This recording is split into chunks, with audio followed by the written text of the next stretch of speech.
میں یہاں پر ایک واقعہ سنانا چاہتا ہوں دل کو نرم کرنے کے حوالے سے. اسی آیت سے ریلیٹڈ مجھے یاد آیا. ڈاکٹر ایشان کا واقعہ ہے اور مفتی مینک نے غالباً سنایا تھا, یا بہرحال واقعہ اوتھینٹک ہے, یوٹیوب پر بڑا مشہور یہ واقعہ. ڈاکٹر ایشان ایک نیورو سرجن ہے اور وہ فلائی کر رہے تھے غالباً سعودیہ سے کسی کنٹری میں, بہرحال کسی کنٹری سے دوسری کنٹری جا رہے تھے. راستے میں کہتے ہیں کہ بہت طوفان, ٹھنڈر, موسم بڑا خراب ہو گیا. جہاز ایک جگہ رک گیا, ایک ایئرپورٹ پہ بیچ میں. میں نے بڑی ریکویسٹ کی کہ یار مجھے پہنچنا ہے وہاں, میرا بڑا امپورٹنٹ کمٹمنٹ ہے, آپریشن ہے وغیرہ وغیرہ. تو پائلٹ نے کہا کہ نہیں ہم نہیں لے جا سکتے, آپ یہ ہے کہ کوئی کار کرا کے, جیپ کرا کے چلے جائیں, وہ قریب ہی ہے جگہ, اتنی کو دور اب نہیں رہی. کہتے ٹھیک ہے. ہم نے گاڑی کرائی, گاڑی کرا کے ہم جا رہے ہیں تو طوفان مزید تیز ہو جاتا ہے اور ہم اتفاقاً ایک گھر کے سامنے رکتے ہیں. وہاں پہ میں نوک کرتا ہوں تو ایک بوڑھی اماں باہر نکلتی ہے, بڑی کائنڈ تھی. ہم نے اس سے کہا جی ہمیں اندر آنے دیں, بارش بہت ہے, ہم ذرا تھوڑا دیر رک کے چلے جائیں گے. ہم نے اپنے آپ کو فریش کیا.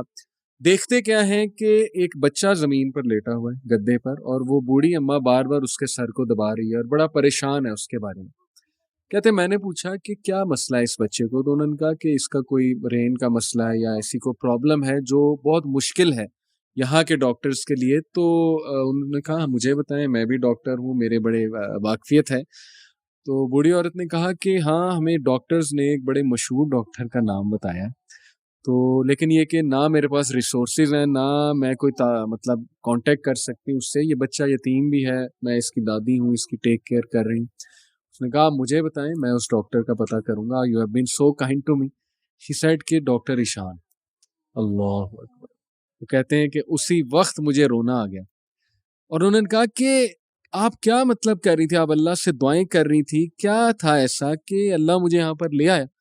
یہ سیڈ کہ پتہ نہیں, میں تو بس استغفار بہت کرتی تھی, استغفر اللہ استغفر اللہ, اور میں اللہ سے کہتی تھی کہ اللہ ہم تو نہیں جا سکتے, بس کسی طرح تو ذریعہ بنا دے, یہ بچہ تیرے سامنے ہے. تو حدیث ہے نا کہ جو استغفار بہت کرتا ہے اللہ اس کے لیے ایسے ایسے راستے بناتا ہے کہ وہ بندہ سوچ بھی نہیں سکتا. تو اللہ کی فوج کو انڈر ایسٹیمیٹ نہ کریں. اللہ کی فوج میں پھر کیا کیا چیزیں ہیں یہ آپ سوچ بھی نہیں سکتے. اللہ نے کس طرح انہیں وہاں لانا ہے, کیسے لانا ہے, کیسے آپ کی مدد کرنی ہے. وہی وَمَن يَتَّقِ اللَّهَ يَجْعَل لَهُ مَخْرَجًا. تو میری گزارش ہے لوگوں سے وہ مایوس نہ ہوں, اللہ سے مانگتے رہیں, اللہ کو پہچانے, اور اللہ کو پہچانیں. اور یہ بات یاد رکھیں کہ دنیا کی زندگی الٹیمیٹلی اصل زندگی تو ہے نہیں. یہاں جو مل جائے اس پہ الحمدللہ گریٹفل, جو نہ ملے وہ اللہ سے ہی مدد مانگیں کہ اللہ مجھے تقویت دے, اے اللہ مجھے پرسپیکٹیو دے, اے اللہ مجھے وزڈم دے, سکت دے, اور امید جاری رکھیں, نا امید کبھی نہ ہو. یقین کریں ایسی ایسی سٹوریز ہیں میرے پاس, ابھی ٹائم اجازت نہیں دیتا. جب میں نے تھوڑی سی ریسرچ کی, جو کپلز مایوس تھے اولاد کے حوالے سے, کس طرح اللہ نے انہیں اولاد دی ہے, وہ ایسی سٹوریز ہیں کہ آپ کے رونگٹے کھڑے ہو جائیں گے کہ امپاسبل سچویشن تھی, کس طرح انتظام اللہ نے کیا, کیسے وہ معاملہ پیش آیا, وہ اللہ کے کرنے ہیں. تو مایوسی جو ہے میں سمجھتا ہوں وہ مومن کو بالکل زیب نہیں دیتی ہے. اللہ تعالیٰ پہ ٹرسٹ کریں اور اللہ تعالیٰ سے تقویت مانگتے رہیں اور محبت مانگتے رہیں. جی علی بھائی, لوگوں نے پوڈ کاسٹ سن لیا ہوگا سارا, اور وہ یہ سوچ رہے ہوں گے کہ اب ہم اللہ تعالیٰ سے کنیکٹ کیسے کریں. اللہ تعالیٰ کا ہمیں آپ نے بتا دیا, what should we do to connect with اللہ سبحانہ و تعالیٰ. تو میں کچھ پوائنٹ شیئر کرنا چاہوں گا کہ اللہ تعالیٰ سے کنیکٹ کرنے کے لیے آپ کو سب سے پہلے اللہ تعالیٰ کے بارے میں جاننا بہت ضروری ہے. جس طرح ذہان بھائی بھی بات کر رہے تھے, اللہ تعالیٰ کی معرفت, اللہ تعالیٰ کے بارے میں نالج ہونا بہت امپورٹنٹ ہے. کہاں سے اسٹارٹ کریں؟ اللہ تعالیٰ کے کلام سے, اللہ تعالیٰ کے اپنے ورڈز, قرآن. اللہ تعالیٰ نے قرآن آپ کو بھیجا ہے آپ کے لیے. اور میں ایک بہت بڑی مسکنسیپشن ہے ہمارے معاشرے میں, خاص طور پہ پاکستان انڈیا میں, کہ قرآن سے نا لوگوں کو دور کر دیا. پتہ نہیں, مجھے سمجھ نہیں آتی کہ کیا ایسی ریزن بنی.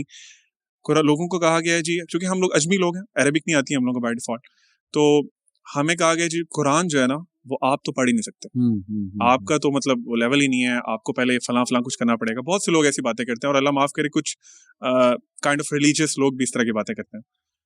قرآن سے ہمیں دور کر دیا گیا. قرآن ہے عربک میں, آپ سب سے پہلے تو قرآن کا ترجمہ پڑھیں, ٹھیک ہے, اور دیکھیں کہ اللہ آپ سے بات کر رہے ہیں. کیونکہ یہ نہیں ہے کہ اللہ قرآن صرف علماء کے لیے نازل ہوا تھا. دیکھیں فقہ کے جو مسئلے ہیں, جو اس طرح کے مسائل ہیں, وہ ڈیفینیٹلی